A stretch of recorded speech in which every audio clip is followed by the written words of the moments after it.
Well, the Big Ten's got a giant mess on their hands with this fake TV deal they pretended to sign 3 months ago that it turns out nobody ever signed it or agreed to half the shit in it.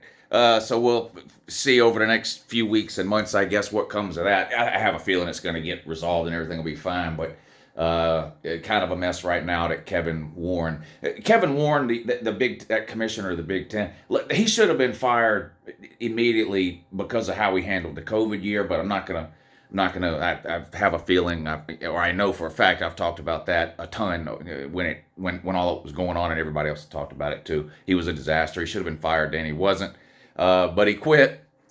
He did quit. The Big Ten has a new commissioner, but Kevin Warren didn't leave the Big Ten before taking one last giant dump on his desk with this TV contract mess that the Big Ten is now in. But anyway, we'll see what happens with that over the next couple of weeks. But today's video is about the Big Ten. I'm going to talk about every single team in the Big Ten today.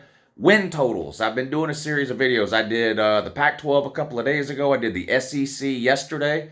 Click back a video or two if you want to hear my thoughts on teams in the Pac-12 or the SEC and what their expected win totals are for 2023. But today we're going to do the Big Ten. The Big Ten, one of two conferences that still has divisions. Them in the SEC, the Big Ten has the East and the West.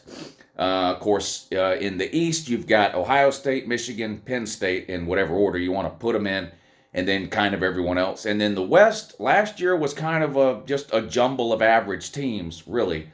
We'll see how it works out this year. Purdue, I believe. Yeah, Purdue ended up winning the West last year. Spoiler alert. And yes, of course, I've got my copious notes here. Spoiler alert. Purdue not expected to repeat as Big Ten West champs. Their win total is 5.5. Their expected win total is 5.5. So from Big Ten champs to not even making a bowl game this year is the expectation for Purdue. But Wisconsin, what about Wisconsin?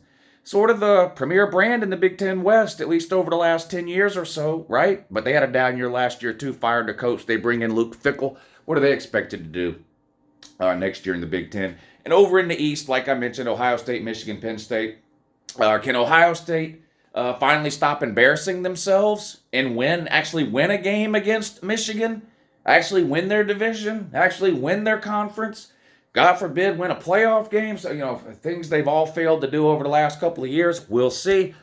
Michigan, can they keep the streak going? 2 wins in a row over Ohio State, 2 straight Big Ten titles, two straight playoff appearances, but 2 straight losses in the first round. What can they do in 2023? And then Penn State, kind of the wild card, right? I mean, I think most people consider them behind Ohio State and Michigan, and they obviously have been for the last several years. But Penn State, they probably have a better team this year, or at least a better chance in 2023 of catching or passing Michigan and Ohio State, at least for this season, than they've had in a while. They've got a loaded roster, good running backs, good lines of scrimmage. They got a quarterback they're excited about. They got one of the best defensive players in the Big Ten. Penn State should be better in 2023, I think, than they've been in the last few years. We'll see. They've got to get over the Ohio State and Michigan hump, right? Competitive game last year with Ohio State. Michigan just absolutely ran all over them. It was just an embarrassing performance. So we'll see. But that's sort of, how it shakes out. Big Ten East, Big Ten West. But here we go. Let's start talking about some of these teams. As usual, I'm just going to do these teams in alphabetical order. We're going to go through all the teams. I'll tell you what the Vegas expected win total is, give you a little bit of thoughts on the team, and you can let me know down below whether you think these numbers are right or wrong. Here we go. All right, up first, the Big Ten West team that I'm actually pretty excited to see how this team does in 2023. They were one of the more surprising teams last year, but I'm talking about Illinois. Brett Bielema, the coach there, spent some time at Wisconsin, spent some time at Arkansas, now back in the Big Ten at Illinois. And they surprised a lot of people last year, found themselves ranked inside the top 20 for several weeks during the season. Ended up having a pretty good year. Can they take another step forward this year? I think they can. I actually like Illinois. I think Illinois is kind of a sleeper team. Not for a national title or a playoff bid. I'm not talking about that. When people talk about the Big Ten, of course, they talk about the big 3 in the East: Ohio State, Michigan, Penn State. And then when it comes to the West, they, maybe Wisconsin, a lot of, Nebraska gets a lot of attention. Purdue, who actually won the West last year. Illinois is kind of just like the forgotten team. I used to tell this joke all the time. If you walk up to an average college football fan on the street and ask them to name every single team in the Big Ten, if you ask 100 people, 90 of them will name 13 of the teams, and then they'll forget about Illinois. They've just been kind of a forgettable program. I'm interested to see how Illinois does. I think they can be a little bit better this year, even than they were last year. They had a really good defense last year. Their win total is only at 6.5. I'd lean the over on that for Illinois. I think the Big Ten West overall is still way behind the East. I don't think Iowa is going to be great this year. They decided to keep Kirk Ferentz, the head coach, Kirk Ferentz. His son is the offensive coordinator. Iowa's got one of the most abysmal offenses in the history of the world. They refused to fire him. They get, some kind of weird contract they gave him where he has to average so many points per game or he gets fired. It's just, Iowa, good defense. Offense doesn't exist. Purdue, already mentioned their win total. Their expected win total is 5.5. I mean, there's not any good. Illinois, will they win the Big Ten West? I don't know. I'll actually tell you in a minute who I think is going to win the Big Ten West. But point is, if you're looking just betting purposes here, Illinois at 6.5, I would probably lean over. I like what they did last year, and I'm curious to see if they can take a step forward in 2023. Indiana, wow, 3.5. A terrible team, really. What can you say? Another one of these Big Ten teams that, and every conference has a few that are just forgettable type teams. But according to Vegas, expected to win 3.5 games, so not looking good for the Hoosiers there. Iowa at 7.5. This is a tough one for me. I am not big on Iowa. I think it was a mistake, like I just mentioned, that they kept the offensive coordinator. Kirk Ferentz has been the head coach there for like 80 years. Iowa, go back and look at the history of head coaches at Iowa. I just had a birthday last week. I turned 45. In my lifetime, Iowa has had 2 head coaches. 2. They get a head coach there and they don't let him go. They just keep him forever and ever and ever.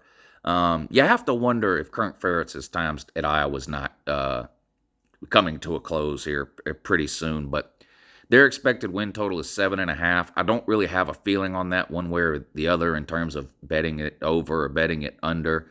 I could see Iowa going 6-6, 7-5, 8-4. I think 7.5 is probably a pretty good number for their win total. I just have no faith in their offense at all, and the fact that Kirk Ferentz kept his son as OC is just not a good sign to me.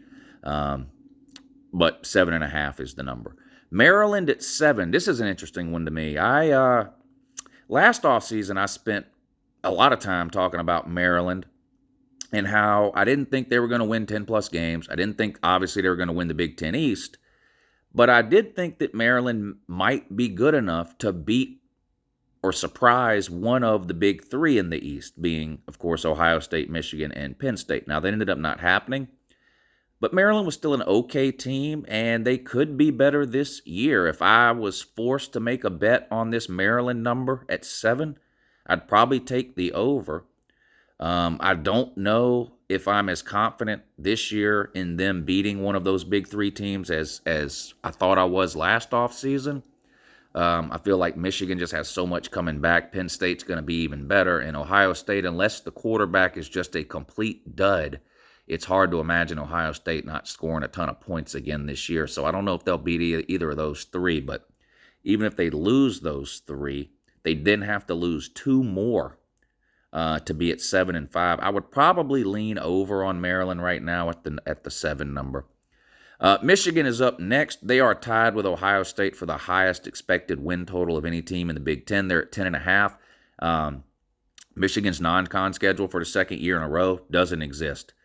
Michigan, for the second year in a row, doesn't play a single Power 5 non-conference opponent. All of their non-conference games are against Group of 5 teams. They should have no problem winning all 3 of those.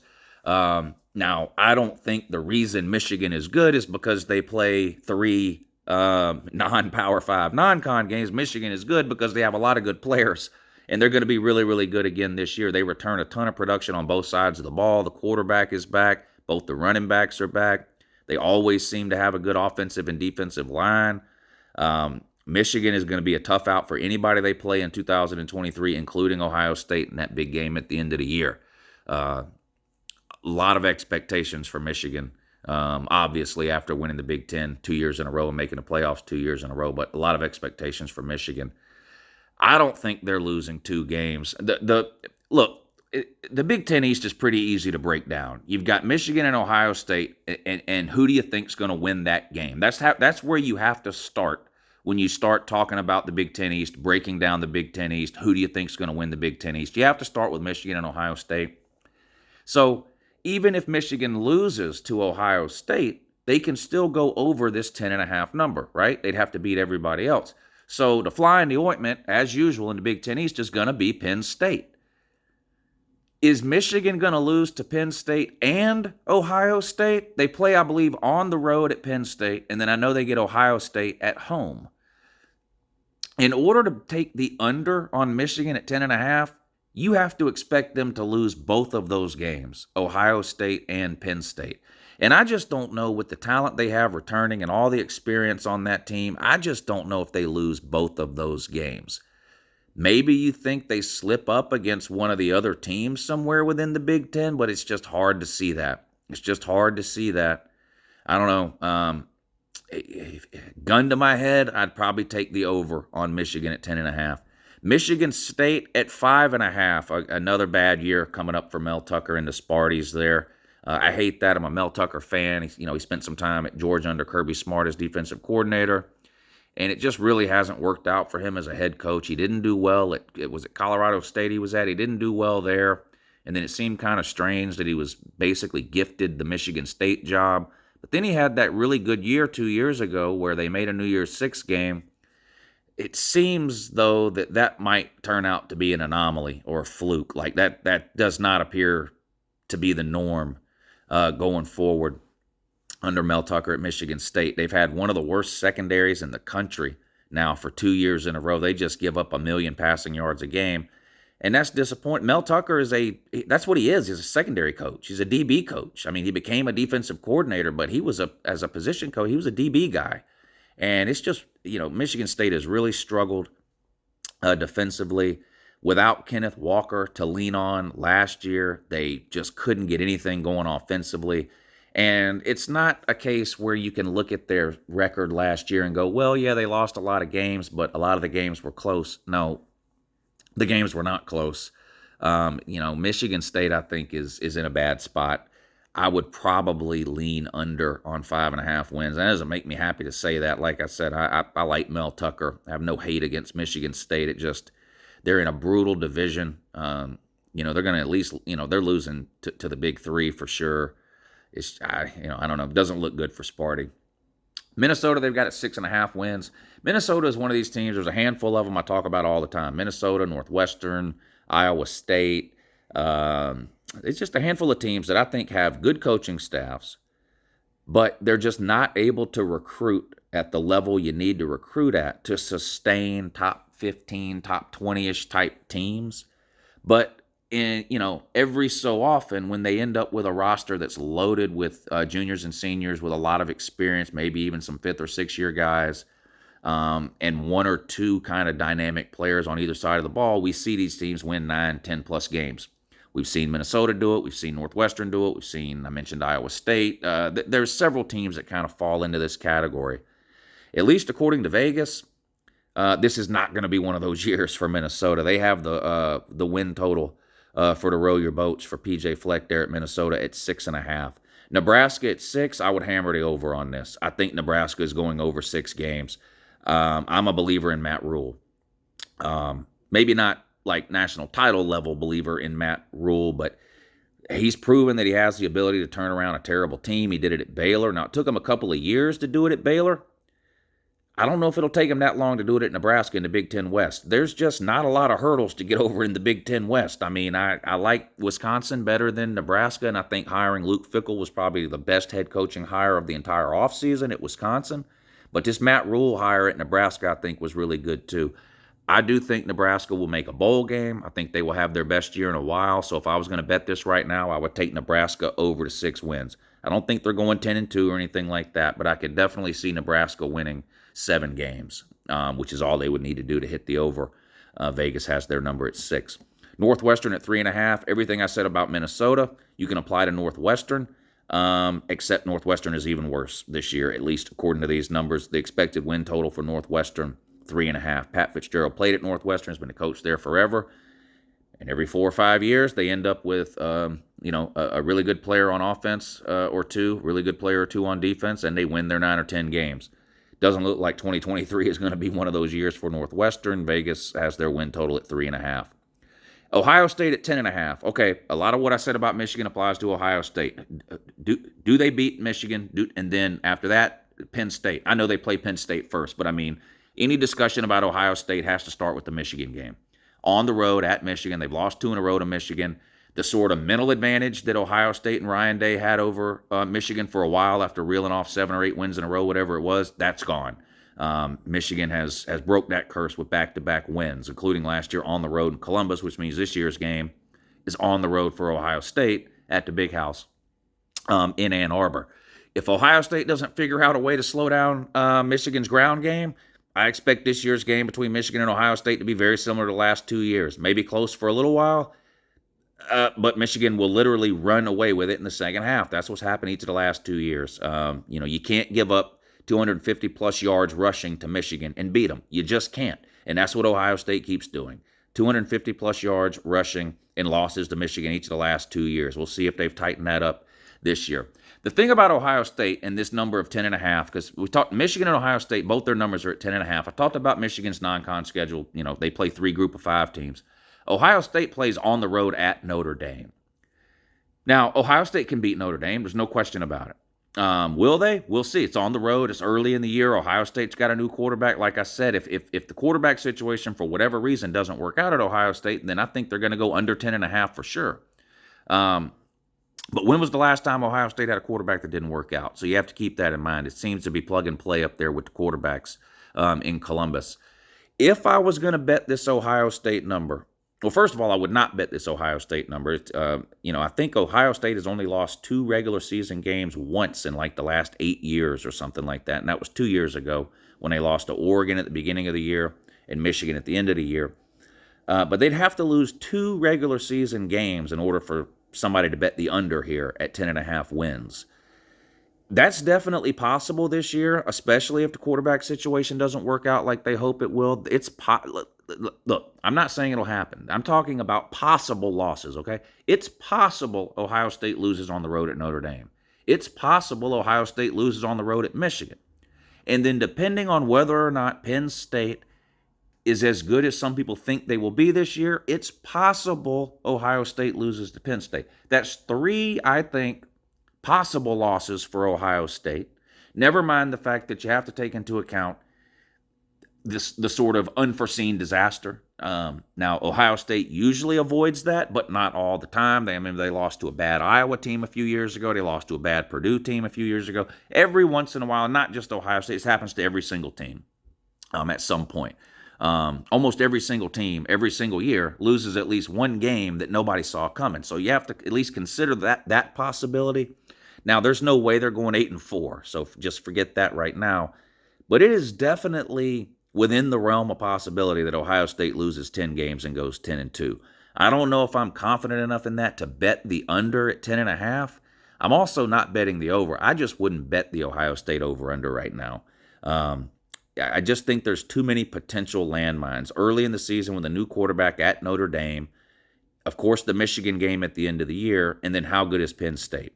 So I would stay away from betting that, but I do think Ohio State's going to be a really good team again with the best wide receiver room in the country. They got to get better defensively against the run, yet we all know that. We'll see. Here's Penn State next at 9.5. I've talked a lot about them already when I talked about Michigan and Ohio State. I've got Penn State ranked really high. I think this is going to be Penn State's best team since they won the Big Ten back in 2016, was it? Was the last time they won the Big Ten, I believe. That's also the last time they beat Ohio State, I think. James Franklin needs a year. Penn State's been pretty good, but you just can't keep losing to the same 2 teams year in and year out, even if those 2 teams are 2 of the best programs currently in the country. You've got to beat them every once in a while, right? Is this the year? It feels to me like Penn State needs to beat either Michigan or Ohio State. I don't think the pressure is so intense at Penn State like they need to go 12-0 and just run the table. Obviously, that's the goal for a team like Penn State. But it does seem like this is a year where they've got to beat either Michigan or Ohio State. No, I'm not saying James Franklin will get fired if they go 10-2 with losses to Michigan and Ohio State, which is what they did last year. But it just feels like it's time for them to beat one of those two teams. Will this be the year that they do it? With an over-under of 9.5, I'm taking the over.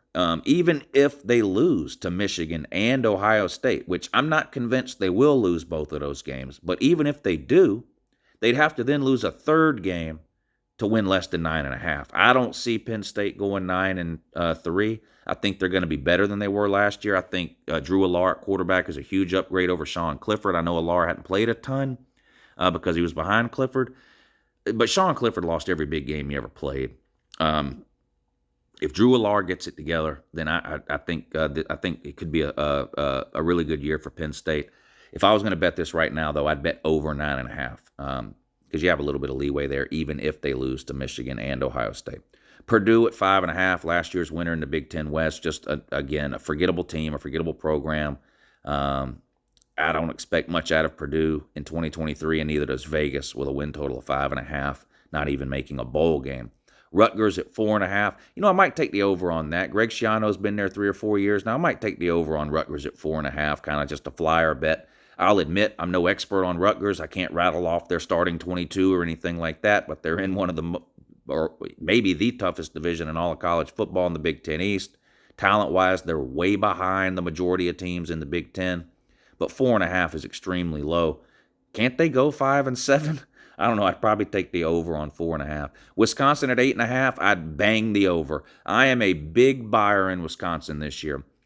Wisconsin had one of the worst years they've had in a long time last year.